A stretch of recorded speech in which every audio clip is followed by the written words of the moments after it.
Hello students, कैसे हैं आप सब। I am Neha Rajvanshi and I welcome you all in today's class.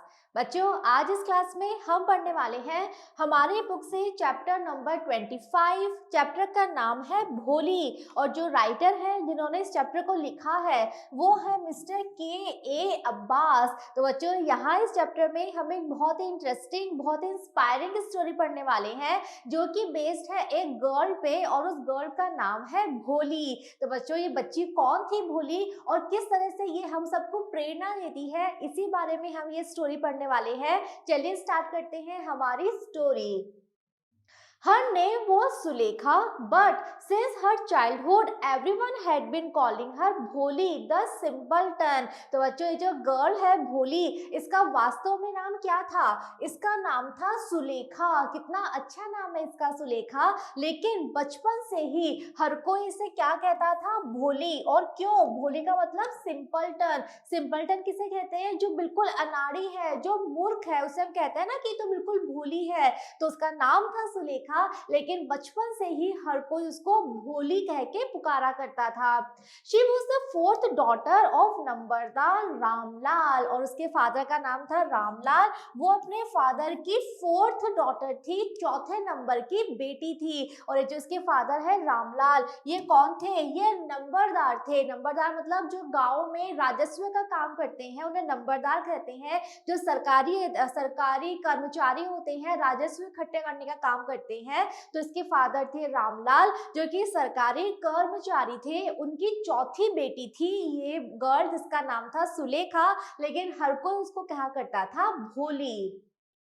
When she was 10 months old, she had fallen off the cot on her head and perhaps it had damaged some part of her brain. अब बच्चों, क्या हुआ था इसके साथ? क्यों ये अपने जीवन में अनाड़ी हो गई थी? क्यों इसकी बुद्धि का इतना विकास नहीं हो पाया था? तो राइटर हमें एक कारण बता रहे हैं कि जब ये 10 महीने की थी, जब इसकी उम्र सिर्फ 10 महीने की थी, तो एक दिन ये सो रही थी कॉट पे। कॉट कहते हैं बच्चों बेड। यहाँ पिक्चर में आप देख सकते हो जो बेड होता है, जो पलंग होता है, उसे कॉट कहते हैं। तो वो पलंग पे सो रही थी, लेकिन क्या होता है, वो पलंग से सिर के बल गिर जाती है और गिरने से जो उसका ब्रेन था, जो उसका मस्तिष्क था, उसका कुछ पार्ट डैमेज हो जाता है। उसके मस्तिष्क के कुछ भाग पे चोट लग जाती है। तो शायद ये कारण था कि उसका मस्तिष्क विकास नहीं कर पाता, उसकी बुद्धि विकसित नहीं हो पाती।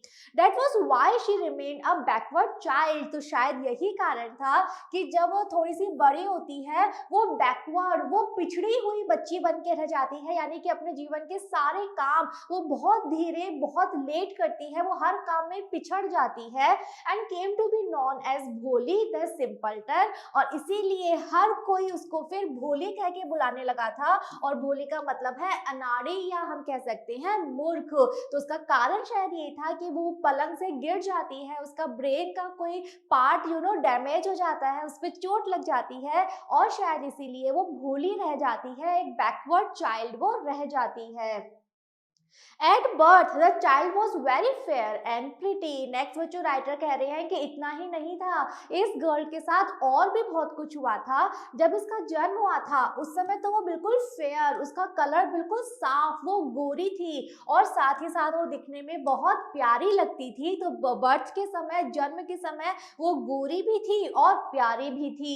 But when she was 2 years old, लेकिन जब उसकी उम्र 2 वर्ष की थी तो क्या होता है, she had an attack of small pox. तो उसको एक बीमारी हो जाती है जिस बीमारी को हम कहते हैं स्मॉल पॉक्स। तो बच्चों, स्मॉल पॉक्स में क्या होता है, स्मॉल पॉक्स जब बीमारी होती है तो पूरे शरीर पे निशान बन जाते हैं। जैसे मैं पिक्चर में देख सकते हैं ना, ये चेहरे पे कैसे कैसे निशान है, खड्डे से हो जाते हैं, काले कलर के निशान हो जाते हैं। तो जन्म के समय ये बहुत गोरी थी, सुंदर थी, लेकिन 2 साल की जब ये थी तो इसे चिकन पॉक्स हो जाता है। Only the eyes were saved, और ये बीमारी इसको इतनी ज्यादा होती है कि पूरे शरीर पे निशान हो जाते हैं, केवल इसकी आंखें ही बच पाई थी। But the entire body was permanently disfigured by deep black pock marks. तो केवल आंखें बच पाई और आंखों को छोड़ के जिसका सारा शरीर था वो परमानेंटली, स्थायी रूप से डिसफिगर्ड हो जाता है। स्थायी रूप से इसका शरीर विरूपित हो जाता है, इसका जो शरीर था, सुंदर शरीर, वो बिगड़ जाता है। बिकॉज पूरे शरीर पर गहरे काले रंग के निशान हो जाते हैं इस बीमारी की वजह से। तो बच्चों आप देखिए कितनी सारी प्रॉब्लम्स है इस गर्ल को, उसके चेहरे पे पूरे शरीर पे निशान है, उसका जो दिमाग है, जो उसकी बुद्धि है, वो भी पूरी तरह से विकसित नहीं हो पाती है।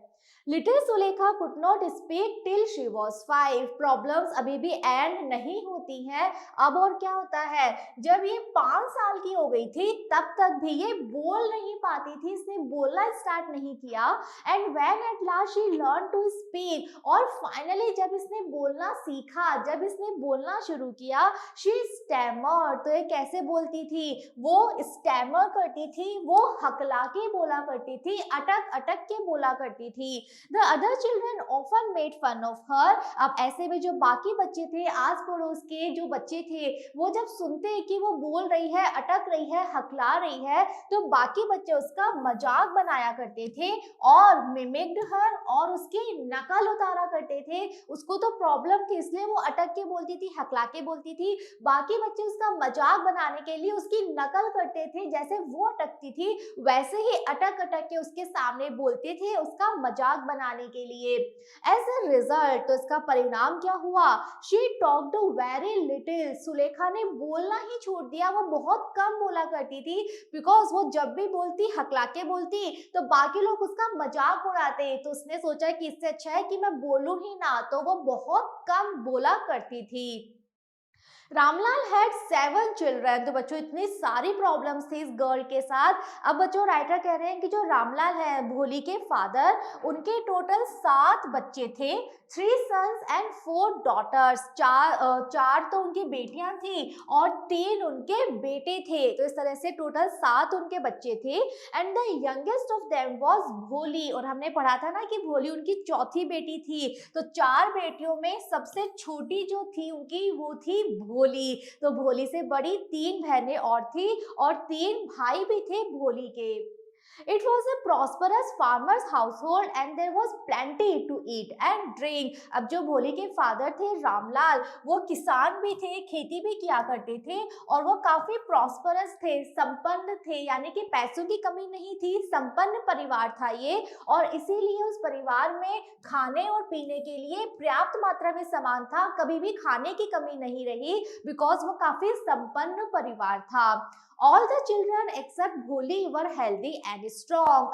अब जब घर में खाने पीने की कोई कमी नहीं थी तो सारे बच्चे रामलाल के कैसे थे, हेल्दी, स्वस्थ थे और स्ट्रॉन्ग, मजबूत थे, सिवाय भोली के। एक्सेप्ट होता है के सिवाय। तो भोली के सिवाय रामलाल के बाकी सारे बच्चे हेल्दी थे, स्ट्रॉन्ग थे, बिकॉज खाने पीने की कभी भी कमी नहीं रही।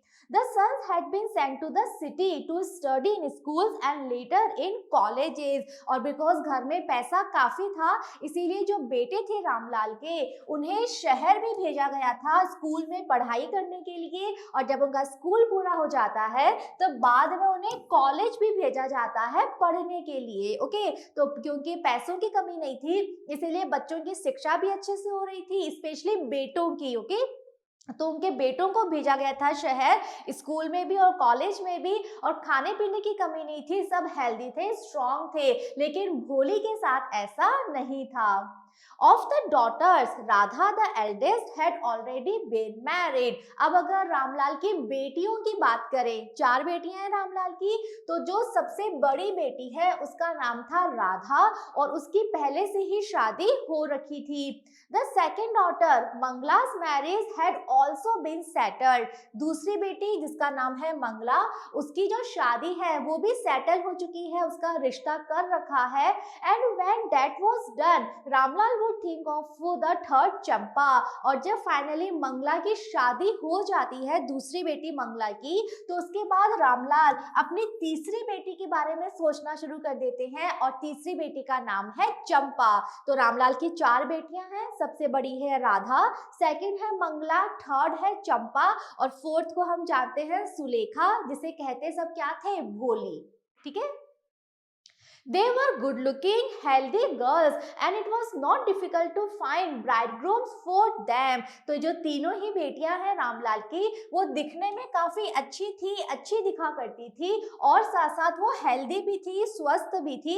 इसीलिए उनका रिश्ता ढूंढना, उनके लिए ब्राइडग्रूम्स यानी दूल्हा, तो उनके लिए दूल्हा ढूंढने में रामलाल को कोई भी मुश्किल, कोई भी डिफिकल्टी नहीं होती है, आसानी से उनके लिए अच्छा रिश्ता मिल जाता है। But Ramlal was worried about भोली, तो तीनों का अच्छा रिश्ता हो जाता है, लेकिन रामलाल को चिंता किसकी थी? उन्हें चिंता थी अपनी चौथी बेटी भोली की। She had neither good looks nor intelligence, और चिंता इसलिए थी बिकॉज भोली दिखने में भी अच्छी नहीं दिखा करती थी, बिकॉज हमने पढ़ा था ना उसके पूरे शरीर पे चिकन पॉक्स के और हम कह सकते हैं निशान थे, काले निशान थे, तो दिखने में भी अच्छी नहीं लगा करती थी और साथ ही उसमें इंटेलिजेंस की कमी थी, उसमें बुद्धि की कमी थी। तो रामलाल को अपनी बेटी भोली की शादी की चिंता थी।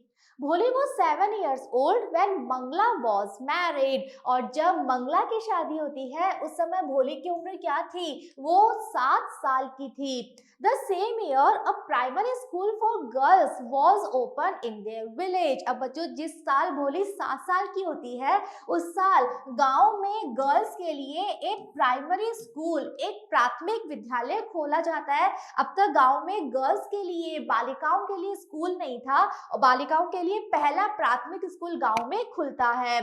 The tehsildar sahib came to perform its opening ceremony, तो गर्ल्स के लिए पहला स्कूल खुलना काफी बड़ा इवेंट था, इसीलिए उस गांव के जो तहसीलदार थे वो आते हैं जब उस स्कूल की ओपनिंग सेरेमनी होती है, जिस दिन उस स्कूल का शुभारंभ होता है, तो उस दिन तहसीलदार साहिब खुद आते हैं। He said to रामलाल, अब वो आए और वो रामलाल से बोलते हैं, क्या कहा उन्होंने? As a revenue official, you are the representative of the government in the village and so you must set an example to the villagers। उन्होंने क्या कहा रामलाल से? उन्होंने कहा कि तुम एक रेवेन्यू ऑफिसर हो, तुम एक राजस्व अधिकारी हो। पढ़ा था ना हमने कि वो एक सरकारी कर्मचारी थे, तो तहसीलदार ने कहा कि तुम एक राजस्व अधिकारी हो, इसीलिए तुम सरकार के रिप्रेजेंटेटिव हो, तुम सरकार के प्रतिनिधि हो, तुम एक सरकारी कर्मचारी हो। इसीलिए जब ये नया स्कूल खुला है बालिकाओं के लिए, तो ऐसे में तुम्हें अपनी बेटियों को स्कूल भेजना चाहिए और गांव वालों के सामने तुम्हें एक उदाहरण रखना चाहिए। You must send your daughters to school, तो उन्होंने कहा तुम्हें अपनी बेटियों को स्कूल भेजना चाहिए। तुम भेजोगे तो तुम्हें देखकर बाकी लोग भी अपनी बेटियों को भेजेंगे, और तुम क्योंकि सरकारी कर्मचारी हो, स्कूल भी सरकार ने खोला है, तो ये तुम्हारा काम है कि तुम इस काम में सबसे आगे आओ, तुम अपनी बेटियों को स्कूल भेजो और बाकी लोगों को प्रेरणा दो। Okay. That night when Ramlal consulted his wife, she cried। तो उस रात रामलाल अपनी वाइफ से बात करते हैं, ये बात अपनी वाइफ को बताते हैं कि तहसीलदार ने क्या कहा। तो वो अपनी वाइफ से कंसल्ट करते हैं, विचार विमर्श करते हैं। तो रामलाल की बात सुन के जो उनकी पत्नी थी वो चिल्ला के कहती है, आर यू क्रेजी, क्या तुम पागल हो गए हो? If girls go to school who will marry them. और वो क्यों इतने गुस्से में थी? बिकॉज उनका मानना था कि अगर लड़कियां स्कूल जाएंगी तो उनसे शादी कौन करेगा। तो बच्चों ये उस समय की बात है जब गांव में सच में ऐसा माना जाता था कि लड़कियों को पढ़ाई लिखाई नहीं करनी चाहिए। ओके, तो यहाँ पे रामलाल की वाइफ का कहना था कि अगर हम अपनी बेटियों को स्कूल भेजेंगे तो उनसे शादी कौन करेगा। But Ramlal had not the courage to disobey the tehsildar. लेकिन रामलाल क्योंकि एक सरकारी कर्मचारी थे और उनसे ये बात तहसीलदार ने खुद कही थी, तो रामलाल में इतना करेज यानी साहस नहीं था कि वो तहसीलदार की बात को डिसओबे कर पाए, तहसीलदार की बात को मना कर पाए, तहसीलदार की बात की अवज्ञा कर पाए, इतना साहस उनमें नहीं था। At last his wife said, तो बार बार अपनी वाइफ से कहते हैं कि मैं कैसे मना करूं, तहसीलदार ने मुझसे ये बात कही है, मैं पीछे नहीं हट सकता। तो फाइनली रामलाल की पत्नी क्या कहती हैं? I will tell you what to do. वो कहती हैं अच्छा मेरे पास एक उपाय है, मैं बताती हूँ क्या करना है। सेंड भोली टू स्कूल। वो कहती हैं कि अगर तुमसे कहा गया है अपनी बेटियों को स्कूल भेजने के लिए, तो हम अपनी चौथी सबसे छोटी बेटी भोली को स्कूल भेज देते हैं, as it is this little chance of her getting married. और भोली को स्कूल भेजने के पीछे का कारण देखिए क्या कारण है, क्या कहना है रामलाल की पत्नी भोली की माँ का क्या कहना है। वो कह रही हैं कि भोली को स्कूल भेज देते हैं बिकॉज इस बात के वैसे भी बहुत कम चांस है कि भोली की कभी शादी हो पाएगी विथ हर अगली फेस, बिकॉज उसका चेहरा इतना गंदा है एंड लैक ऑफ सेंस, और उसमें बुद्धि की कमी है। तो वैसे भी इस बात के बहुत कम संभावना है कि भोली की कभी शादी हो पाएगी। तो क्यों ना हम भोली को स्कूल भेज दें, तो तुम्हारी बात भी रह जाएगी और हमें भी कोई प्रॉब्लम नहीं है बिकॉज भोली की शादी तो वैसे भी नहीं होगी। ठीक है, let the teachers at school worry about her. तो हम भोली को स्कूल भेज देते हैं और फिर जो स्कूल में टीचर्स हैं, इसके जो अध्यापक हैं, वही इसके बारे में चिंता करेंगे। हमारी कोई चिंता नहीं है बिकॉज इसकी शादी तो वैसे भी नहीं होगी।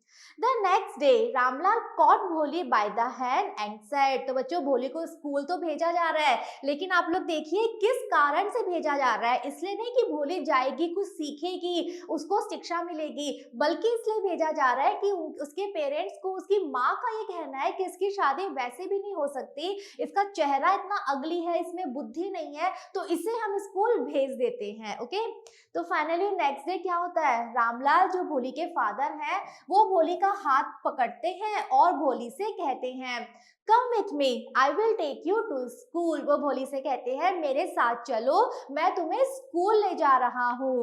भोली वॉज फ्राइटन। तो बच्चों भोली जिसे आज तक स्कूल के बारे में पता था नहीं स्कूल होता क्या है, वो अपने फादर की ये बात सुनते ही फ्राइटन, डर जाती है। She did not know what A school was like. तो उसे बिल्कुल पता तक नहीं था कि स्कूल क्या होता है। She remembered how a few days एगो their old cow Lakshmi had been turned out to the house and sold। और उसे डर इसलिए भी लग रहा था बिकॉज उसे कुछ दिन पहले की एक बात याद आ जाती है। इनके पास एक काऊ थी, एक गाय थी जो काफी बूढ़ी हो चुकी थी, जिसका नाम था लक्ष्मी। तो एक दिन लक्ष्मी को घर से बाहर ले जाया गया और उसे घर से बाहर ले जाके सोल्ड, बेच दिया गया।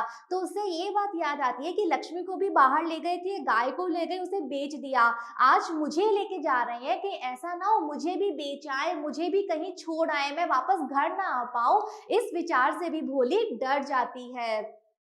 No, no, no, no, no, no, no, she shouted in terror। तो बच्चों वो सच में बहुत डर जाती है और टेरर, उसी डर की वजह से वो चिल्ला के कहती है no, no, no, no। तो बच्चों हमें पता है ना कि भोली स्टैमर करती है, हकलाती है, अटकती है, तो उसी तरह से हकलाते हकलाते वो मना करती है no, no, no, no, no and pulled her hand away from her father's grip। और फादर ने जो हाथ पकड़ा हुआ था तो अपने फादर की पकड़ से वो अपना हाथ छुड़ा लेती है, पीछे कर लेती है और कहती है no no no. What's the matter with you, you fool? shouted Ramlal. Ramlal को गुस्सा आ जाता है और वो चिल्ला के कहते हैं What's the matter with you, you fool? वो कहते हैं अपनी बेटी भोली से मूर्ख, क्या हो गया, क्या प्रॉब्लम है तुम्हें? I am only taking you to school। वो कहते हैं मैं तो तुम्हें सिर्फ स्कूल ले जा रहा हूँ, तुम ऐसे क्यों बिहेव कर रही हो? Then he told his wife। और उसके बाद रामलाल अपनी पत्नी से कहते हैं, क्या कहते हैं, Let her wear some decent clothes today or else what will the teachers and the other school girls think of us when they will see her। Ramlal अपनी वाइफ से कह रहे हैं कि आज भोली को डिसेंट क्लोथ्स पहना दो, डिसेंट यानी अच्छे, ओके, साफ सुथरे कह सकते हो। तो वो कह रहे हैं कि आज भोली को थोड़े अच्छे साफ सुथरे धुले हुए कपड़े पहना दो। अगर ये इन गंदे कपड़ों में स्कूल जाएगी तो जो टीचर्स हैं और जो बाकी की स्कूल की गर्ल्स हैं वो हमारे बारे में क्या सोचेंगी कि इसने इतने गंदे कपड़े पहने हुए हैं। New clothes had never been made for Bholi. तो यहाँ पे राइटर हमें बता रहे हैं कि भोली के लिए आज तक नए कपड़े कभी भी नहीं बने, उसे आज तक नए कपड़े कभी पहनने को नहीं दिए गए। The old dresses of her sisters were passed on to her. तो भोली क्या पहनती थी, भोली से बड़ी 3 बहनें थी ना, तो बहनों के जो पुराने कपड़े हो जाते थे, जो छोटे कपड़े हो जाते थे, वही भोली को पास ऑन कर दिए जाते थे, वही भोली को आगे दे दिए जाते थे। तो भोली के लिए आज तक कभी भी कोई नई ड्रेस नहीं आई, बल्कि बड़ी बहनों के छोटे और पुराने कपड़े ही वो पहना करती थी। No one care to mend or wash her cloth. तो पुराने कपड़े भी वो पहनती थी और कोई भी उसके कपड़े ना तो कभी वॉश करता, धोता, और ना ही कभी मैन यानी कि अगर कोई कपड़ा फट गया है तो उसके कपड़ों की सिलाई भी नहीं होती थी, ना ही उसके कपड़े कभी धुलते थे। तो बस वही कपड़े, पुराने कपड़े, फटे हुए कपड़े वो पहनती रहती थी। अगर फट गए हैं तो कोई उनको सिलाई भी नहीं करता, गंदे हो गए हैं तो कोई उसके कपड़े धोता भी नहीं था। ठीक है। But today she was lucky to receive a clean dress which had shrunk after many washings and no longer fitted चंपा। लेकिन आज का दिन भोली के लिए बहुत अच्छा था, बिकॉज आज वो इतनी सौभाग्यशाली थी कि उसे एक क्लीन ड्रेस पहनने को मिली थी। तो नए कपड़े तो कभी नहीं मिलते थे, पुराने कपड़े और मैले कपड़े वो पहनती थी, लेकिन आज उसे पहली बार एक धुली हुई, एक साफ ड्रेस दी गई थी। नई तो ये भी नहीं थी। और ये ड्रेस किसकी थी? उसकी बड़ी बहन चंपा की थी, जो कि बार बार धुलने की वजह से श्रंक हो गई थी। श्रंक यानी कपड़े का सिकुड़ना। किसी कपड़े को हम बार बार धोते हैं तो थोड़ा सा छोटा हो जाता है, सिकुड़ जाता है। तो ये ड्रेस भोली की बड़ी बहन चंपा की थी, लेकिन बार बार धुलने की वजह से सिकुड़ गई थी। और अब चंपा को ये ड्रेस फिट नहीं आती थी, चंपा को ये ड्रेस नहीं आती थी, लेकिन कम से कम ये ड्रेस साफ थी, धुली हुई थी। और आज भोली ने साफ धुले हुए कपड़े पहने थे। Okay. She was even bathed and oil was rubbed into her dry and matted hair। और साथ ही साथ आज का दिन भोली के लिए इतना अच्छा था कि उसने एक तो पहली बार धुली हुई साफ ड्रेस पहनी, सेकेंड आज उसको नहलाया भी गया और उसके बालों में तेल भी लगाया गया। वो बाल जो कि बहुत ड्राई थे, सूखे थे और मैटेड थे, उलझे हुए थे। तो आज से पहले भोली ने कभी बालों में तेल नहीं लगाया था, तो उसके बाल बहुत सूखे थे, उलझे हुए थे। लेकिन आज क्योंकि वो स्कूल जा रही है, उसके उलझे हुए बालों को सुलझाया गया, उनमें तेल लगाया गया और उसे नहलाया गया। Only then did she begin to believe that she was being taken to a place better than her home। तो जब भोली ने देखा है कि आज उसको साफ ड्रेस मिली है पहनने को, उसको नहलाया गया है, उसके बालों को अच्छे से बनाया गया है, तो उसे विश्वास हो रहा था कि जहां वो जा रही है वो जगह उसके घर से ज्यादा अच्छी है। बिकॉज जब वो घर पे रहती है वो मैले फटे हुए कपड़ों में रहती है, कोई ध्यान नहीं देता, लेकिन आज उसका इतना ध्यान दिया जा रहा था तो उसको लगा कि जहां उसे ले जाया जा रहा है वो जगह निश्चित रूप से घर से ज्यादा अच्छी है। Okay. When they reached the school, the children were already in their classrooms। अब फाइनली रामलाल अपनी बेटी को लेकर स्कूल पहुंचते हैं। तो जब वो स्कूल पहुंचते हैं, स्कूल के बाकी बच्चे अपनी अपनी क्लासरूम में बैठे हुए थे। Ramlal handed over his daughter to the headmistress. Ramlal सीधे हेडमिस्ट्रेस के पास जाते हैं और अपनी बेटी भोली को हेडमिस्ट्रेस को दे देते हैं। Left alone, the poor girl looked about her with fear-laden eyes। अब वहां से रामलाल चले जाते हैं। अब भोली वहां अकेली थी, तो वो पहली बार ऐसे अकेली थी तो वो डर भी जाती है और अपनी डरी हुई आंखों से वो देखती है कि वो कहाँ आ गई है, ये क्या जगह है। There were several rooms। भोली देखती है कि वहां पे बहुत सारे कमरे थे। And in each room girls like her squatted on mats reading from books or writing on slates। तो उन सारे कमरों में गर्ल्स बैठी हुई थी जैसे कि वो एक गर्ल है, उसकी जैसे ही बाकी गर्ल्स कमरों में बैठी हुई थी। कहाँ बैठी हुई थी? मैट कहते हैं चटाई। तो कमरों में चटाइयां बिछी हुई थी, उन चटाइयों के ऊपर गर्ल स्क्वेटेड यानी आलथी पालथी लगाकर बैठी हुई थी। उनके पास कुछ बुक्स, किताबें थी जिनसे वो पढ़ रही थी। कुछ गर्ल्स के पास स्लेट थी जिन पर वो राइटिंग लिख रही थी। स्लेट्स आई एम श्योर आप सबको पता है, पिक्चर में देख सकते हो। तो ये स्लेट जिसके ऊपर हम लिखते हैं, स्कूल्स में हम सब ने लिखा है जब हम छोटे थे। तो ऐसे ही वहाँ पे जो गर्ल्स थी, बच्चियां थी, कुछ स्लेट पे लिख रही थी, कुछ किताब से पढ़ रही थी। और भोली देखती है कि इतने सारी गर्ल्स यहाँ बैठी हैं, अलग अलग कमरे बने हुए हैं। The headmistress asked Bholi to sit down in a corner in one of the classrooms. अब जो हेडमिस्ट्रेस है वो भोली को उसके क्लासरूम में लेकर जाती हैं और फिर वो भोली से कहती हैं कि उस रूम के एक कोने में जाकर वो बैठ जाए. Bholi did not know what exactly a school was like and what happened there. भोली को अब तक नहीं पता था कि स्कूल वास्तव में होता क्या है और स्कूल में क्या होता है. आज जब आप स्कूल जाओगे तो आपको क्या करना है, वहाँ क्या होगा, इस सब के बारे में भोली को कुछ भी नहीं पता था. उसे नहीं पता था कि उसको पढ़ाई करने को मिलेगी, उसे शिक्षा प्राप्त करने का मौका मिलेगा. उसे कुछ भी नहीं पता था स्कूल के बारे में. But she was glad to find so many girls almost of her own age present there. लेकिन उसे इस बात की खुशी थी कि उसके जैसी ही जो उसकी उम्र है, उसके उम्र के बराबर ही गर्ल्स वहाँ पर बैठी हुई थी. She hoped that one of these girls might become her friend. और उसको खुशी इसलिए भी हो रही थी कि उसको उम्मीद थी कि जब इतनी सारी गर्ल्स हैं उसी के उम्र की, तो इनमें से कोई गर्ल उसकी भी दोस्त बनेगी, जिसके साथ वो बात कर पाएगी, जिसकी बात वो सुन पाएगी. तो इसलिए भोली को खुशी हो रही थी.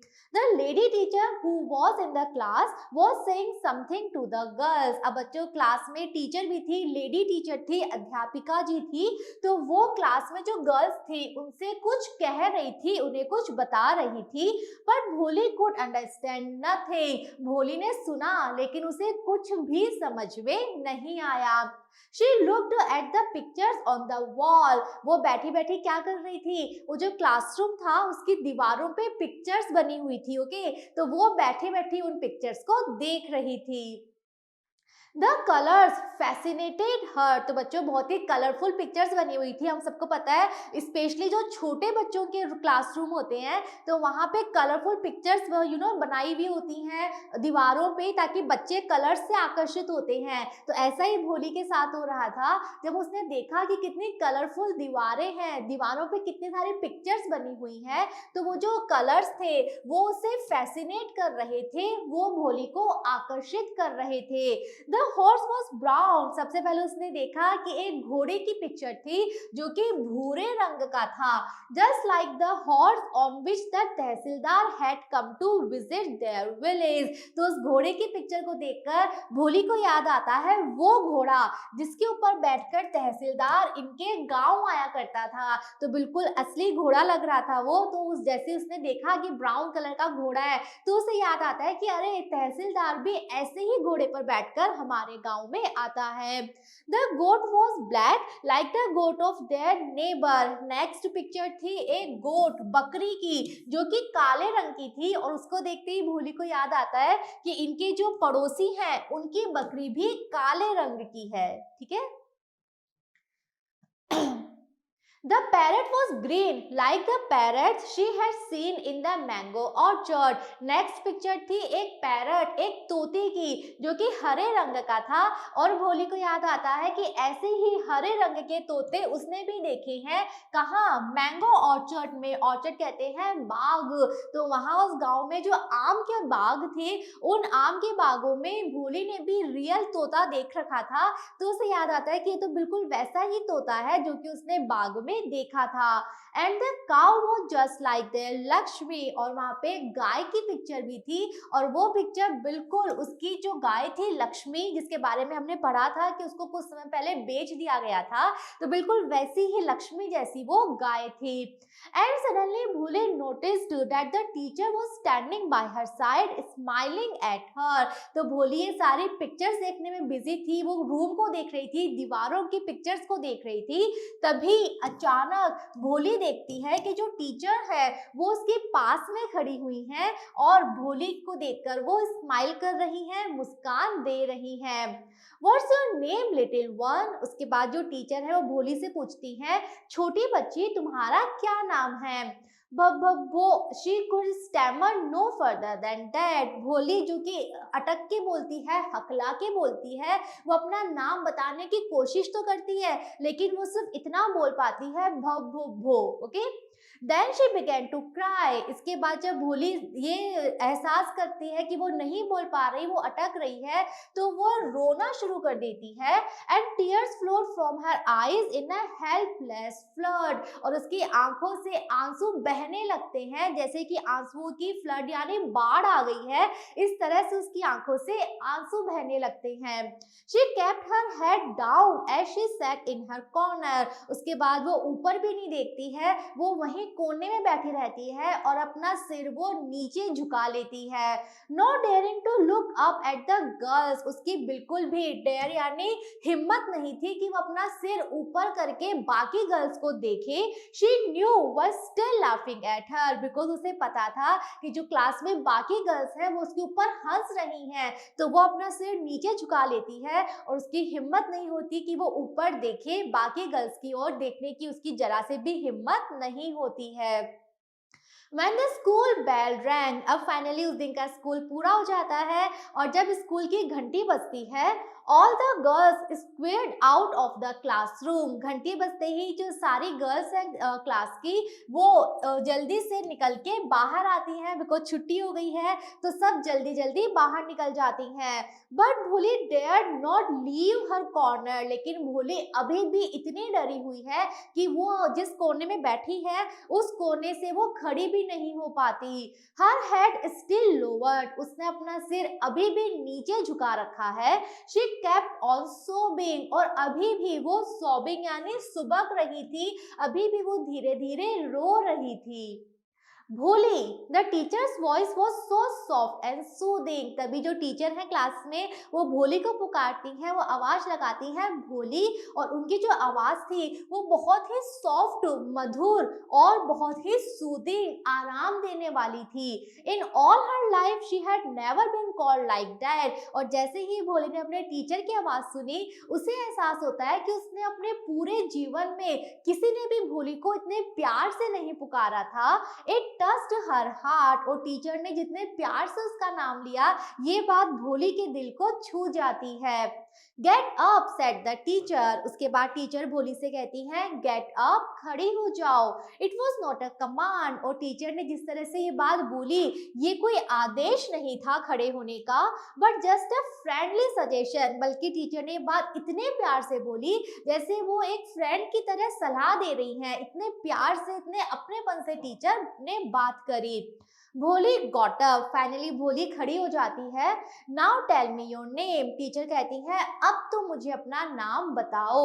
Sweat broke out over her whole body. Bholi फिर से डर जाती है कि उसको फिर से बोलना पड़ेगा, फिर से उसको अपना नाम बताना पड़ेगा। वो इतनी डर जाती है कि उसके पूरे शरीर पर स्वेट यानी पसीना आ जाता है।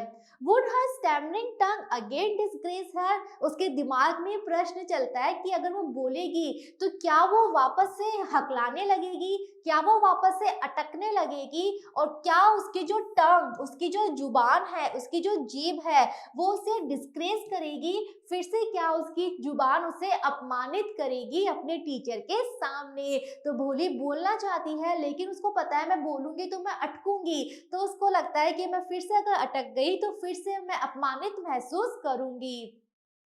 For the sake of this kind woman, however, she decided to make an effort. तो वो डरी भी तो बहुत है, इतना कि पसीने आ गए हैं उसे, लेकिन फिर भी वो सोचती है कि वो एक कोशिश जरूर करेगी। एफर्ट यानी प्रयास, कोशिश। तो वो सोचती है वो एक कोशिश तो करेगी, बिकॉज जो टीचर है वो इतनी काइंड है, इतनी दयालुता से बात कर रही है, तो भोली सोचती है कि इनके लिए तो मैं एक बार जरूर कोशिश करूंगी अपना नाम बताने की।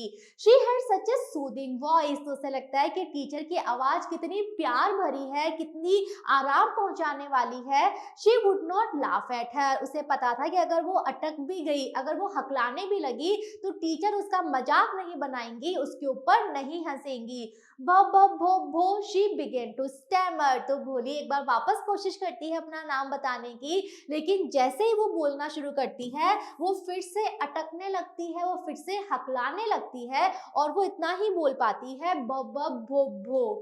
Well done the teacher encouraged her. तो जो टीचर हैं वो हंसने की बजाय, उसका मजाक बनाने की बजाय उसे एनकरेज करती हैं, उसे प्रोत्साहित करती हैं और बोलने के लिए, और वो कहती हैं शाबाश शाबाश, come on now the full name. और फिर वो कहती हैं चलो अपना पूरा नाम बताओ।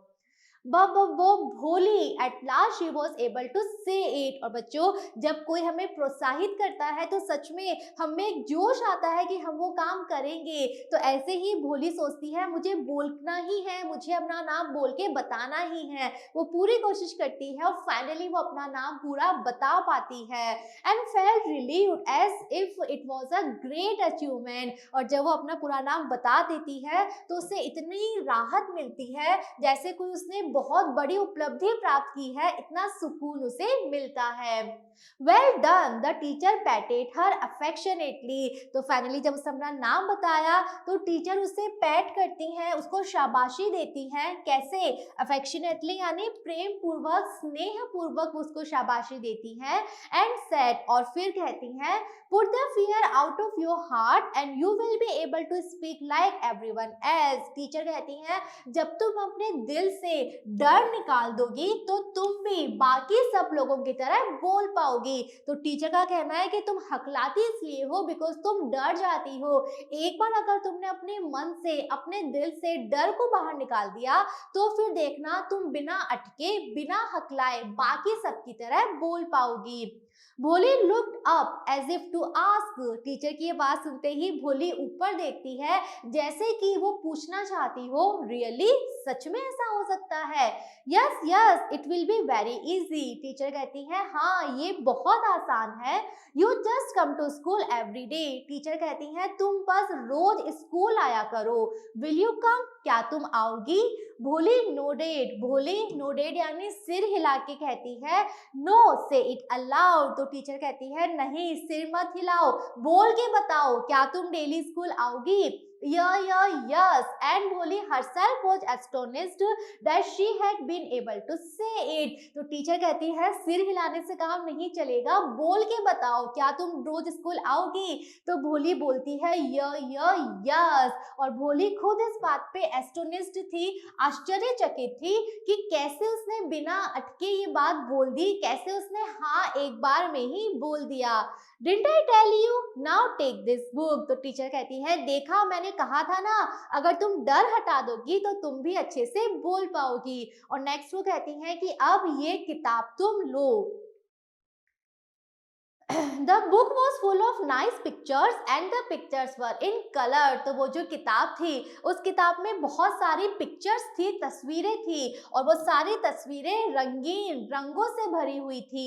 Dog, cat, goat, horse, parrot, tiger and a cow just like Lakshmi. तो बच्चों, छोटे बच्चों की जो बुक्स होती हैं वो ऐसी होती हैं, पिक्चर से भरी हुई होती हैं। तो ऐसे ही वो किताब थी, उसमें सारे एनिमल्स की पिक्चर्स थी, dog, cat, goat, horse, parrot, tiger और एक काउ, बिल्कुल लक्ष्मी जैसी cow.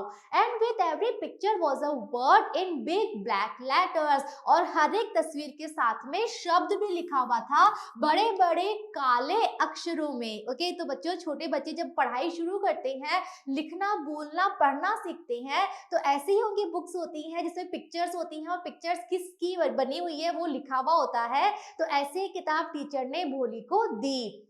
In 1 month you will be able to read this book. उसके बाद टीचर कहती हैं 1 महीने में ही तुम ये किताब पढ़ने के योग्य हो जाओगी। Then I will give you a bigger book. और जब तुम ये किताब पढ़ लोगी तो मैं तुम्हें इससे भी बड़ी किताब दूंगी। Then a still bigger one. और उसके बाद एक और बड़ी किताब मैं तुम्हें दूंगी। In time you will be more learned than anyone else in the village. और उसके बाद टीचर कहती है कि और इस तरह कुछ ही समय में तुम इतनी पढ़ लिख जाओगी, तुम इतनी शिक्षित हो जाओगी जितना इस पूरे गांव में कोई भी नहीं है। तो बच्चों, टीचर कहती हैं अगर तुम रोज स्कूल आओगी, तुम मन लगा के पढ़ाई करोगी, तो एक दिन तुम इतनी विद्वान बन जाओगी, इतनी शिक्षित हो जाओगी जितना इस पूरे गांव में कोई नहीं है। Then no one will ever be able to laugh at you. और शिक्षा अगर तुमने अच्छी प्राप्त कर ली तो फिर कोई भी तुम पे कभी भी नहीं हंसेगा। People will listen to you with respect and you will be able to speak without the slightest stammer. उसके बाद तो टीचर कहती हैं कि और फिर लोग तुम्हारी बात सुनेंगे, सम्मान के साथ सुनेंगे और फिर तुम भी बिना अटके, बिना हकलाए अच्छे से बोल पाओगी।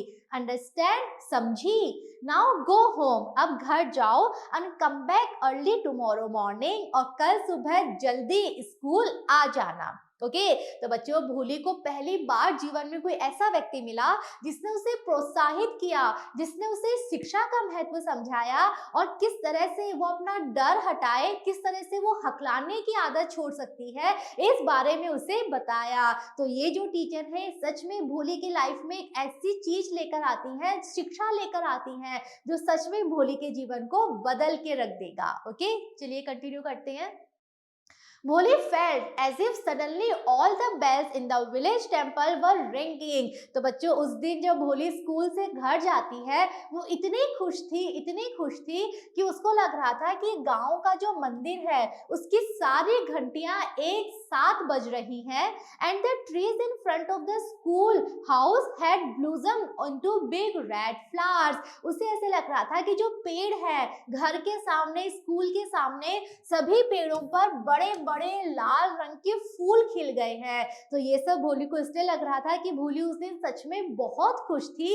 पहली बार उसे जीवन में कोई ऐसा व्यक्ति मिला जिसने उससे इतने प्यार से बात की, उसे प्रोत्साहित किया, उसे जीवन में कैसे सफलता प्राप्त करनी है ये बताया। Her heart was throbbing with a new hope. तो आज भोली को एक नई उम्मीद, एक नई आशा दिख रही थी और उसका दिल उसी आशा से धड़क रहा था। एंड अ न्यू लाइफ, और उसको अपने सामने एक नया जीवन दिख रहा था। दस द ईयर्स पास, और फिर इस तरह धीरे धीरे समय व्यतीत होता रहता है। भोली स्कूल जाना शुरू कर देती है, स्कूल में एक बहुत अच्छी टीचर उसे मिलती है और धीरे धीरे भोली आगे आगे आगे तक की पढ़ाई करती रहती है।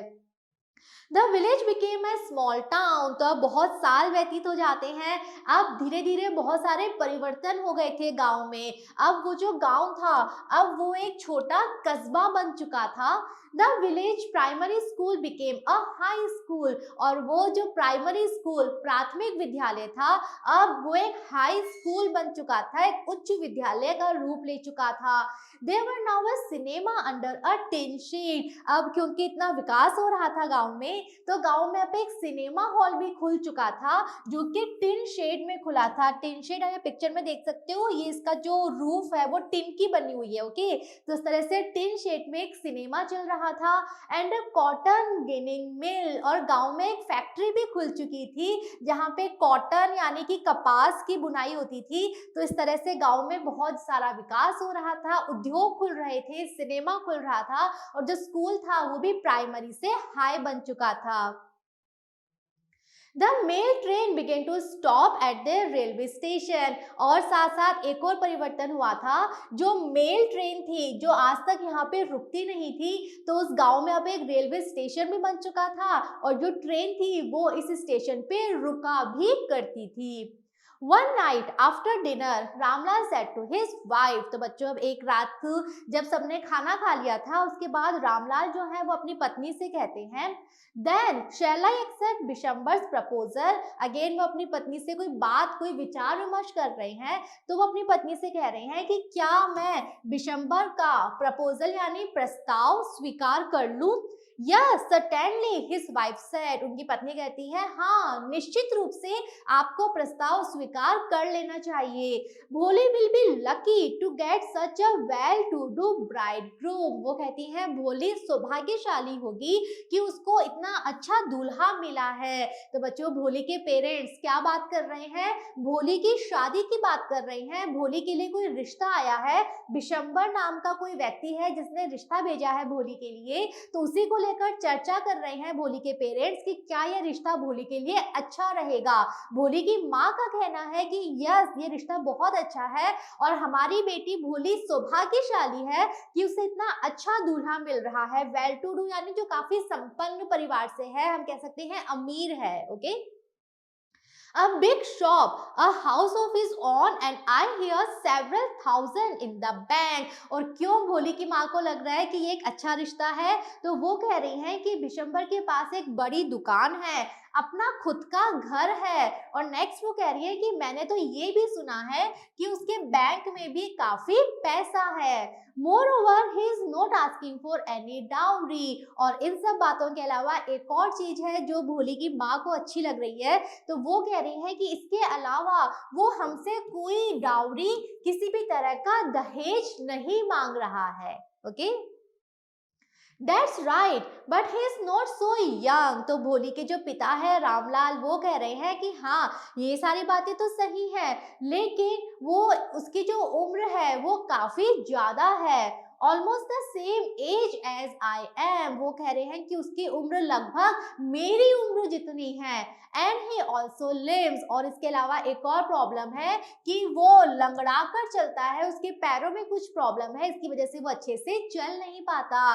तो बच्चों, उसके पिता रामलाल जो हैं, भोली के पिता, वो कह रहे हैं कि बाकी सब बातें ठीक है, यस वो संपन्न है, अमीर है, लेकिन वो काफी बड़ा है, उसकी उम्र लगभग मेरी उम्र जितनी है और वो लंगड़ा कर चलता है। Moreover, the children from his first wife are quite grown up। और ये बिशंबर की पहली शादी नहीं है, इससे पहले उसकी शादी हो चुकी है और पहली पत्नी से उसके बच्चे भी हैं, और वो बच्चे भी काफी ग्रोन अप, काफी बड़े हैं। ओके, तो रामलाल का कहना है कि इन सब चीजों की वजह से हम कैसे स्वीकार करें रिश्ता, बिकॉज उसकी उम्र ज्यादा है, वो लंगड़ा के चलता है, और उसकी पहली पत्नी के बच्चे भी काफी बड़े हैं। So what does it matter? His wife replied। तो रामलाल की पत्नी का जवाब है कि इन सब बातों से क्या फर्क पड़ता है, 45 और 50 it is no great age for a man. उनका मानना है कि 45 साल हो या 50 साल हो, एक पुरुष के लिए ये कोई ज्यादा बड़ी उम्र नहीं है। We are lucky that he is from another village and does not know about her pock marks and her lack of sense. Ramlal की पत्नी भोली की माँ ये कह रही हैं कि हम लोगों के लिए तो यही अच्छी बात है कि वो दूसरे गांव से है, वो इस गांव का व्यक्ति नहीं है, और इसीलिए उसे भोली के बारे में नहीं पता कि कैसे उसके चेहरे पे निशान पड़े हुए हैं, काले निशान हैं, और ना ही उसे ये बात पता है कि भोली में लैक ऑफ सेंस, बुद्धि की कमी है। तो बच्चों, ये जो रिश्ता आया है भोली के लिए, ये व्यक्ति लंगड़ा के चलता है, इसकी पहली शादी से बच्चे हैं बड़े बड़े, और इसकी उम्र लगभग भोली के पिता के समान है, लेकिन फिर भी भोली की माँ का कहना है कि ये परफेक्ट रिश्ता है, बहुत अच्छा रिश्ता है, और हमें इसे मान लेना चाहिए, हमें इस रिश्ते को स्वीकार कर लेना चाहिए। If we don't accept this proposal, she may remain unmarried all her life। Next वो कह रही हैं कि अगर हमने इस रिश्ते को स्वीकार नहीं किया तो भोली शायद पूरी जिंदगी अविवाहित ही रहे, बिकॉज भोली के लिए और कोई रिश्ता नहीं आने वाला है, ये एक रिश्ता आया है, ये हमें स्वीकार कर लेना चाहिए और भोली की शादी कर देनी चाहिए। Yes, but I wonder what भोली will say। तो भोली के पिता रामलाल कहते हैं कि हाँ, तुम्हारी बात सही है, लेकिन मुझे नहीं पता भोली इस बारे में क्या बोलेगी, उसका क्या रिएक्शन होगा, वो इस रिश्ते के बारे में क्या कहेगी। What will that witless one say? She is like a dumb cow। तो भोली की माँ कह रही है कि वो बुद्धिहीन जो लड़की है भोली, वो क्या बोलेगी, वो तो एक गाय के समान है, उसमें बिल्कुल बुद्धि नहीं है, वो किसी चीज के बारे में सोच नहीं सकती, उसकी अपनी कोई राय नहीं है, वो क्या बोलेगी, हमें फैसला लेना है, हम जो कहेंगे वो वैसा ही करेगी। Maybe you are right, मटर्ड Ramlal. तो फाइनली रामलाल धीरे से कहते हैं कि हाँ, शायद तुम सही हो, तुम्हारी बात ही सही है। In the other corner of the courtyard, Bholi lay awake on her cot listening to her parents' whispered conversation। तो बच्चों, ये जो बातचीत है ये भोली के माता पिता आपस में कर रहे थे, लेकिन उस समय भोली जो कि उस कॉर्टयार्ड, उस बरामदे के दूसरे कोने में लेटी हुई थी, अपने कॉट अपने पलंग पे।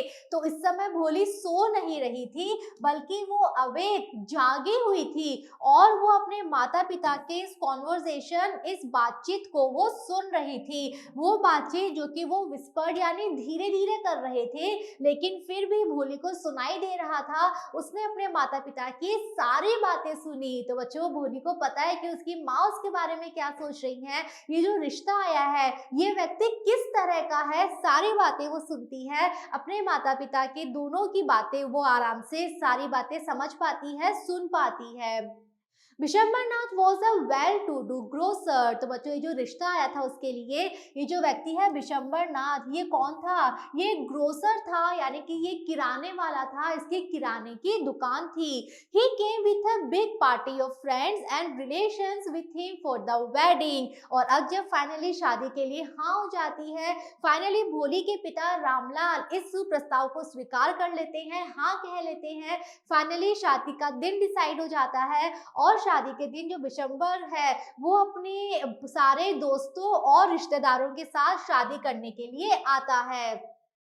A brass band playing a popular tune from an Indian film headed the procession। तो बच्चों, एक बहुत बड़ी प्रोसेशन यानी बारात वहां लेकर वो आता है और उस बारात में सबसे आगे एक बैंड चल रहा था, एक ब्रास बैंड चल रहा था, जो कि एक बहुत पॉपुलर, बहुत प्रसिद्ध धुन बजा रहा था किसी भारतीय मूवी से। ओके, तो हम सब अपने बच्चों बारात देखी है, सबको पता है बारात में कैसे बैंड होता है और कैसे वो अलग अलग ट्यून, अलग अलग धुन बजाते हैं। ओके, तो एक बहुत बड़ी बारात लेकर विशंबरनाथ आता है और जो धुन बज रही थी वो भी काफी पॉपुलर धुन थी। With A bridegroom riding a decorated horse. और जो दूल्हा था विशंबरनाथ, वो एक घोड़े पे बैठा हुआ था। घोड़ा भी डेकोरेटेड यानी सुसज्जित था, अच्छी तरह से सजा धजा घोड़े पे वो बैठा हुआ था। Ramlal was overjoyed to see such pomp and splendour. तो बच्चों, ये जो बारात थी ये पॉम्प एंड स्प्लेंडर यानी वैभव से भरी हुई थी, धूमधाम से भरी हुई थी। और ऐसी बारात को देखकर रामलाल बहुत ज्यादा खुश होते हैं कि उनकी बेटी के लिए कितना अच्छा रिश्ता, कितनी अच्छी बारात आई है।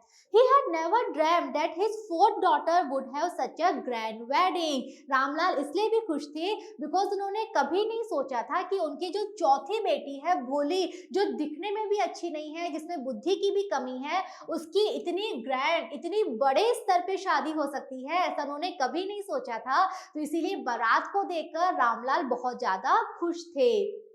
Bholi's elder sisters who had come for the occasion were envious of her luck। और जो भोली की बड़ी बहनें हैं, 3 बड़ी बहनें हैं भोली की, तो वो बहनें भी इस शादी में शामिल होने के लिए आई थी। तो वो भी बहुत ज्यादा एनवियस, ईर्ष्यालु थी, बिकॉज जब उन्होंने देखा कि भोली की जो बारात है वो कितनी धूमधाम से, वैभवता से भरी हुई है, तो इस चीज को देखकर भोली की बहनों को भी ईर्ष्या होती है, वो भी ईर्ष्या महसूस करती हैं। When the auspicious moment came, और जब फाइनली auspicious यानी शुभ, ओके, तो जब वो शुभ घड़ी आती है, वो शुभ समय आता है, तो उस समय जो प्रीस्ट है, जो पंडित जी थे, वो कहते हैं ब्रिंग द ब्राइड। ब्राइड यानी दुल्हन, तो पंडित जी कहते हैं दुल्हन को लाओ, दुल्हन को लाया जाए।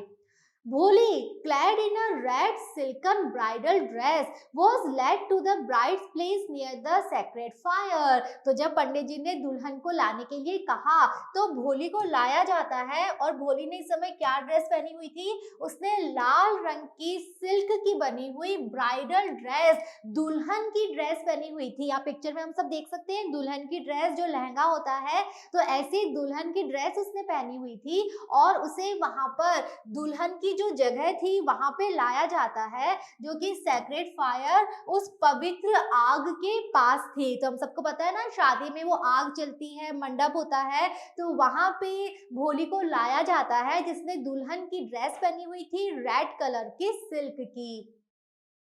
Garland the bride one of his friends prompted Bishambar Nath. तो अब जब भोली आ जाती है तो बिशंबर नाथ के जो दोस्त थे उनमें से कोई एक दोस्त उसे बार बार प्रोत्साहित करता है और कहता है कि तुम्हारी दुल्हन आ गई, दुल्हन को माला पहनाओ। ओके, गार्लैंड होती है माला, तो एक फ्रेंड कहता है कि दुल्हन को माला पहनाओ। The bridegroom lifted the garland of yellow marigolds. तो जो वरमाला थी, जो माला थी, वो येलो कलर के मैरीगोल्ड जो एक फूल होता है उससे बनी हुई थी। या पिक्चर में आप देख सकते हो, ये है येलो मैरीगोल्ड से बनी हुई माला। तो ऐसी माला वहां पर रखी हुई थी। तो जो ब्राइड ग्रूम यानी दूल्हा बिशंबर नाथ है वो एक माला को उठाता है। A woman slipped back the silken veil from the bride's face। और ऐसे में जो एक महिला वहां पास में खड़ी हुई थी वो ब्राइड यानी दुल्हन के चेहरे पे से वेल कहते हैं घूंघट। तो जब भोली आई तो उसका चेहरा घूंघट से ढका हुआ था, लेकिन एक महिला क्या करती है, उसके घूंघट को थोड़ा सा हटा देती है। बिशंबर टुक अ क्विक ग्लांस। और जैसे ही चेहरे पे से घूंघट हट जाता है, बिशंबर जल्दी से चेहरा देख लेता है, भोली का चेहरा देखता है। The garland remained poised in his hands। और जैसे उसने भोली का चेहरा देखा, उसका हाथ वहीं रुक जाता है, जिस हाथ में माला उसने पकड़ रखी थी वो हाथ उसका वहीं रुक जाता है। The bride slowly pulled down the veil over her face। और इसके बाद जो ब्राइड दुल्हन है, भोली है, वो अपना घूंघट वापस ले लेती है, वो फिर से घूंघट से अपना चेहरा ढक लेती है। Have you seen her? said Bishambar to the friend next to him। तो अब बिशंबर अपने एक दोस्त जो कि उसके पास खड़ा था, दोस्त से कहता है, क्या तुमने चेहरा देखा? She has poke marks on her face। वो कहता है कि अरे इसके चेहरे पे तो निशान है, काले धब्बे हैं। So what? You are not young either। तो उसका जो दोस्त है वो कहता है, तो क्या हो गया, चेहरे पे निशान है तो तुम भी तो अब कोई यंग नहीं हो, तुम भी तो जवान नहीं हो, तुम अपनी उम्र देखो, तुम्हारी शादी इससे हो रही है और तुम्हें इसके निशान से प्रॉब्लम है। अगर इसके चेहरे पे निशान है तो क्या हुआ, तुम्हारी भी तो उम्र तुम देखो। मे बी विशंबरनाथ कहता है, हो सकता है मेरी उम्र काफी ज्यादा है, but if I am to marry her father must give me 5000 rupees. तो बच्चों अब विशंबरनाथ यहाँ पे एक शर्त रख देता है। वो कहता है कि अगर मैं इससे शादी करूंगा तो तभी करूंगा जब इसके फादर मुझे 5000 रुपए देंगे। Ramlal went and placed his turban his honour at Bishamber's feet. तो बच्चों रामलाल के लिए एक बहुत बड़ी बात थी 5000 रुपए का इंतजाम करना। तो वो बिशंबर नाथ के पास जाते हैं और जो उन्होंने टर्बन, जो पगड़ी पहनी हुई थी, यहाँ पिक्चर में हम सब देख सकते हैं ये टर्बन, उन्होंने जो पगड़ी पहनी हुई थी जो कि उनका ऑनर, उनका सम्मान था, उस पगड़ी को वो बिशंबर के पैरों में रख देते हैं। Do not humiliate me, so take 2000 rupees. Ramlal कहते हैं इस तरह से मेरा अपमान मत करो। ह्यूमिलिएट यानी इंसल्ट करना, अपमान करना। रामलाल कहते हैं इस तरह से मेरा अपमान मत करो, मैं 5000 रुपए नहीं दे सकता, मेरे पास 2000 रुपए हैं, आप 2000 रुपए ले लो। नो 5000 और we go back, keep your daughter. तो बिशंबर नाथ का कहना है नहीं, मुझे 5000 रुपए चाहिए, नहीं तो मैं चला जाऊंगा, अपनी बेटी अपने पास ही रखो। Be a little considerate please, if you go back I can never show my face in the village। तो रामलाल कहते हैं ऐसा मत करो, be a little considerate, थोड़ा सा समझो, अगर तुम इस तरह चले जाओगे तो मैं अपना चेहरा गांव में वापस किसी को नहीं दिखा पाऊंगा, बिकॉज ये मेरे लिए बहुत बड़े अपमान की बात होगी कि तुम बारात लेकर आए और बिना शादी किए मेरी बेटी को तुम यहीं छोड़ गए, तो ये मेरे लिए बहुत ज्यादा अपमानजनक बात होगी। Then out with 5000, tears streaming down his face, Ramlal went in, opened the safe and counted out the notes। लेकिन बिशंबरनाथ बिल्कुल नहीं सुनता है। वो कहता है कि अगर तुम्हें अपनी इज्जत बचानी है तो 5000 रुपीज लेकर आओ, 5000 रुपए लेकर आओ। तो रामलाल के पास और कोई ऑप्शन नहीं था, वो बहुत ज्यादा दुखी थे, उनकी आंखों से आंसू आ रहे थे, लेकिन वो अंदर जाते हैं, अंदर जो उनकी सेफ, उनकी जो तिजोरी थी उसे खोलते हैं और फिर उसमें से पैसे निकालकर गिनते हैं। He placed the bundle at the bridegroom's feet। तो बच्चों वो 5000 रुपए सच में लेकर आते हैं और वो नोटों का बंडल वो दूल्हे के पैरों में, बिशंबर नाथ के पैरों में रख देते हैं। On Bishamber's greedy face appeared a triumphant smile, और जैसे ही वो रुपए वहां पर आते हैं, बिशंबर नाथ का चेहरा जो कि लालच से भरा हुआ था, उस चेहरे पर एक मुस्कान आ जाती है। और ये मुस्कान कैसी थी? ट्रायम्फेंट यानी विजयी मुस्कान। तो उसको लगता है कि मैंने 5,000 मांगे, मुझे 5,000 मिल गए, तो उसके चेहरे पर एक विजयी मुस्कान आ जाती है। He had gambled and won, उसने तो केवल एक दांव लगाया था और उसका दांव सच हो जाता है, वो जीत जाता है, उसे 5,000 मिल जाते हैं। Give me the garland he announced, और अब वो वापस घोषणा करता है, मुझे माला दो, मैं शादी करने के लिए तैयार हूँ। Once again the veil was slipped back from the bride's face, और इस एक बार वापस से दुल्हन के चेहरे से घूंघट हट जाता है। But this time her eyes were not downcast, लेकिन इस बार जब दुल्हन के चेहरे से घूंघट हटा तो दुल्हन की आंखें नीचे नहीं थी, दुल्हन नीचे नहीं देख रही थी। शी वॉज लुकिंग अप, बल्कि वो ऊपर देख रही थी। Looking straight at her prospective husband, वो सामने अपने होने वाले पति को देख रही थी।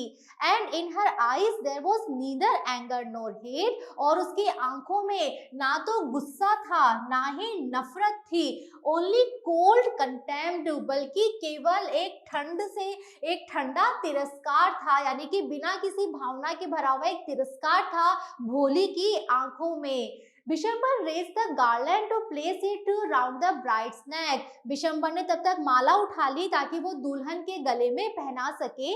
But before he could do so, लेकिन वो ऐसा कर पाता उससे पहले ही भोली's hand struck out like a streak of lightning and the garland was flung into the fire, तो बिशंबर अपना हाथ फैलाता है माला पहनाने के लिए, लेकिन वो माला पहनाए उससे पहले ही भोली के हाथ बिजली की चमक जैसे, यानी कि अचानक झटके से आगे आते हैं, और जो माला है वो उछल के दूर आग में गिर जाती है। She got up, फाइनली भोली खड़ी हो जाती है, and threw away the veil, और अपना घूंघट भी वो हटा देती है। पिताजी सैड भोली इन अ क्लियर लाउड वॉइस, और उसके बाद भोली अपनी तेज स्पष्ट आवाज में कहती है पिताजी। And her father mother sisters brothers relation and neighbours were started to hear her speak without even the slightest stammer, तो बच्चों भोली बिना हकलाए बिना अटके वो बोलती है पिताजी। तो हर कोई बहुत ज्यादा आश्चर्यचकित था, उसके जो पिता हैं, उसकी माता, उसकी बहनें, उसके भाई, जितने भी संबंधी थे, जो पड़ोसी आए हुए थे, सब लोग बहुत ज्यादा स्टार्टर आश्चर्यचकित हो जाते हैं कि भोली बिना अटके बिना हकलाए बोल रही थी, स्पष्ट शब्दों में बोल रही थी, तो हर कोई आश्चर्यचकित था। पिताजी take back your money, I am not going to marry this man, और भोली स्पष्ट शब्दों में कहती है पिताजी आप अपने रुपए वापस ले लो, बिकॉज मैं इस व्यक्ति से शादी नहीं कर रही हूँ। रामलाल वॉज थंडरस्ट्रक, रामलाल भोली की ये बात सुन के बहुत ज्यादा आश्चर्यचकित हो जाते हैं। The guest began to whisper, और जो मेहमान शादी में आए हुए थे वो आपस में धीरे धीरे बातें करने लगते हैं। क्या कह रहे थे वो? सो शेमलेस, सो अगली एंड सो शेमलेस, तो वो भोली के लिए कहते हैं कि ये कैसी निर्लज लड़की है, इसे शर्म नहीं आ रही है, कैसी बातें कर रही है, ये दिखने में भी इतनी अगली है, ओके, ये कितनी भद्दी है, इसका चेहरा ऐसा है, और ये किस तरह से बिना शर्म के बात कर रही है।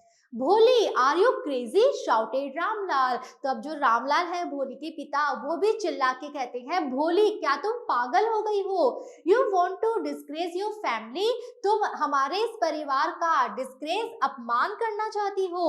Have some regard for our इज्जत, वो कहते हैं हमारी इज्जत के बारे में सोचो, तुम क्या बोल रही हो, किस तरह से बात कर रही हो।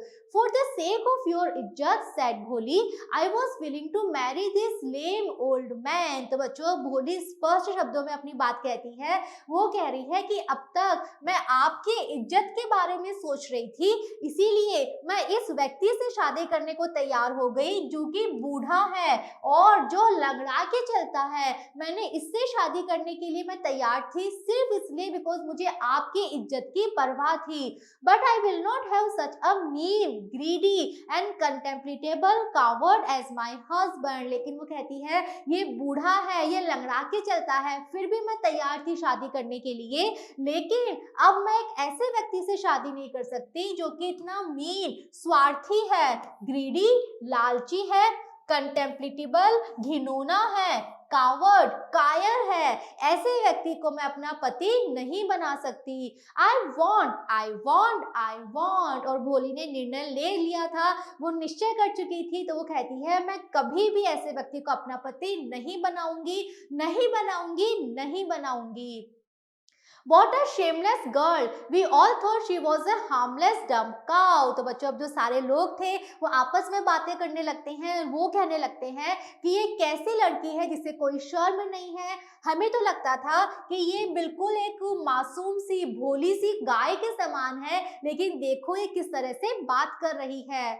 भोली turn violently on the old woman. तो ये सुनते ही भोली उस बूढ़ी महिला की तरफ मुड़ती है जिसने ये बात बोली, और भोली कहती है yes auntie you are right. Bholi कहती है हाँ आंटी आप बिल्कुल सही हो। You all thought I was a dumb driven cow. आप सबको लगता था कि मैं गाय की तरह सीधी हूँ, मुझे कोई अकल नहीं है, मुझ में कोई बुद्धि नहीं है। That's why you wanted to hand me over to this heartless creature. इसीलिए आप मेरी शादी ऐसे व्यक्ति से करने को तैयार थे, एक ऐसा क्रिएचर जिसमें दिल ही नहीं है, जो इतना कठोर है। But now the dumb cow, the stammering fool is speaking. लेकिन अब देखो वही डम काउ, वही बेअकल लड़की, वो हकला के बोलने वाली मूर्ख आप बोल रही है, स्पष्ट बोल रही है। Do you want to hear more? क्या आपको और कुछ सुनना है? Vishambarnath the grocer started to go back with his party। तो विशंबरनाथ समझ जाता है उसकी शादी यहाँ नहीं होने वाली है, तो वो अपने सारी पार्टी, अपने सारे बारातियों को लेकर वहां से जाना शुरू हो जाता है। The confused bandsman thought this was the end of the ceremony and struck up a closing song। जो बैंड बजाने वाले लोग थे उन्हें कुछ समझ नहीं आया क्या हो रहा है, उन्हें लगा कि अब ये समारोह खत्म हो रहा है, तो अब वो ऐसी धुन बजाते हैं जो किसी समारोह की क्लोजिंग होने पे, खत्म होने पे बजाई जाती है, उस धुन को वो बजाने लगते हैं।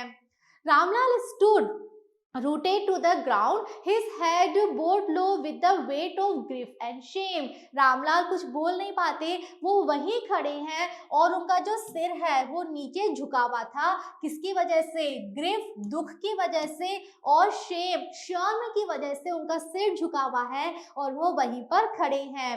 The flames of the sacred fire slowly died down। वो जो पवित्र आग वहां पे जल रही थी, मंडप की आग, धीरे धीरे वो आग भी बुझ जाती है, शांत हो जाती है। Everyone was gone। और जो शादी में मेहमान आए हुए थे सब एक एक करके वहां से चले जाते हैं। Ramlal turn to Bholi and said. Finally Ramlal Bholi की तरफ मुड़ते हैं और कहते हैं but what about you?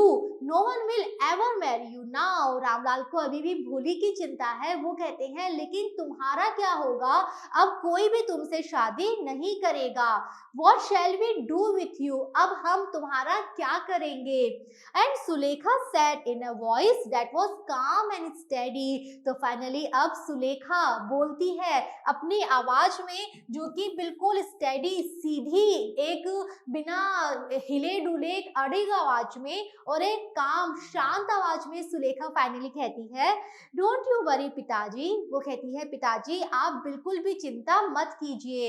In your old age I will serve you and mother and I will teach in the same school where I learn so much. उसके पास plan है सुलेखा के पास, वो कह रही है आप बिल्कुल चिंता मत करिए, मैं आपकी और माता की सेवा करूंगी जब आप लोग वृद्ध हो जाएंगे, और मैं उसी स्कूल में पढ़ाऊंगी जहां से मैंने इतना कुछ सीखा है।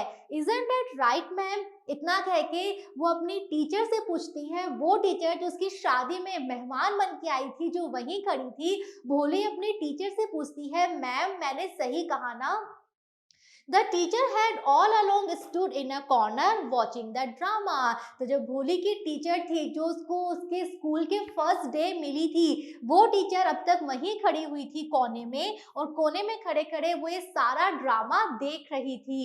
यस भोली, ऑफ कोर्स शी रिप्लाइड। और फाइनली टीचर कहती है, हाँ भोली, निश्चित रूप से तुम उसे स्कूल में पढ़ा सकती हो। And in her smiling eyes was the light of a deep satisfaction that an artist feels when he contemplates the completion of his masterpiece. और ये कहते समय जो भोली की टीचर थी, जो अध्यापिका थी, उनकी आंखों में एक मुस्कुराहट थी, और वो जो मुस्कुराहट थी उसमें एक संतोष की चमक थी, एक संतुष्टि दिखाई दे रही थी। वो संतुष्टि जो कि किसी आर्टिस्ट, किसी कलाकार को महसूस होती है जब वो अपना मास्टरपीस कंप्लीट कर लेता है। कंटेम्पलेट होता है विचार करना, यानी कि कोई कलाकार है, सपोज कोई मूर्तिकार है, जब वो अपनी मास्टरपीस, जो उसकी जीवन की सबसे अच्छी मूर्ति है, जब वो उस मूर्ति को कंप्लीट कर लेता है, पूरा कर लेता है और उसको देखता है, उसका विचार करता है, तो उसकी आंखों में जो चमक आती है, वही चमक आज अध्यापिका की आंखों में थी। बिकॉज भोली, यस भोली उनका मास्टरपीस बन चुकी थी। भोली आज जो थी वो सिर्फ इस टीचर, इन टीचर की वजह से थी, इन अध्यापिका की वजह से थी। यही वो टीचर है जिन्होंने भोली को सबसे पहले प्रोत्साहित किया, भोली को उसके डर पे काबू पाना सिखाया और भोली को शिक्षा का महत्व सिखाया। तो आज भोली जब सुलेखा बन चुकी थी, भोली जिसकी आवाज में एक स्पष्टता आ चुकी थी, जिसके विचारों में स्पष्टता आ चुकी थी, अगर वो आज इस तरह से व्यवहार कर रही थी, निर्णय ले पा रही थी, अपने बारे में, अपने माता पिता के बारे में सोच पा रही थी, तो सिर्फ और सिर्फ इन टीचर की वजह से, इन अध्यापिका की वजह से। और सच में ये अध्यापिका वो कलाकार थी जिन्होंने भोली के जीवन को एक नया रूप दिया, भोली को एक नई आशा उसके जीवन में वो लेकर आई। ठीक है, तो बच्चों यहाँ हमारे चैप्टर कंप्लीट होता है। बहुत इंटरेस्टिंग चैप्टर है, बहुत इंस्पायरिंग चैप्टर है, हम सबको प्रेरणा देता है, हम सबको सिखाता है कि जीवन में शिक्षा का कितना बड़ा महत्व है। अगर हमने शिक्षा प्राप्त कर ली, अगर हम एक शिक्षित व्यक्ति बन जाते हैं, तो हमारी बाकी सारी कमियां जो है वो गौण हो जाती हैं, उनका कोई महत्व नहीं रहता। शिक्षा ही वो चीज है जो हमें जीवन में आगे ले जाती है, आगे बढ़ा पाती है, और शिक्षा ही हमें समझ पैदा करती है कि हम सही गलत का अंतर समझें, हम सही चुने, हम निर्णय लें। आत्मविश्वास हमारे अंदर अगर आता है, शिक्षा की वजह से ही आ पाता है। ठीक है, आई एम श्योर आप सबने भी प्रेरणा ली है इस चैप्टर से। चैप्टर क्लियर है सबको। नेक्स्ट वीडियो में बच्चों हम डिस्कस करेंगे एक्सरसाइज, जहां हम देखेंगे कुछ इंपॉर्टेंट क्वेश्चंस। मिलते हैं नेक्स्ट वीडियो में। सी यू ऑल, थैंक यू।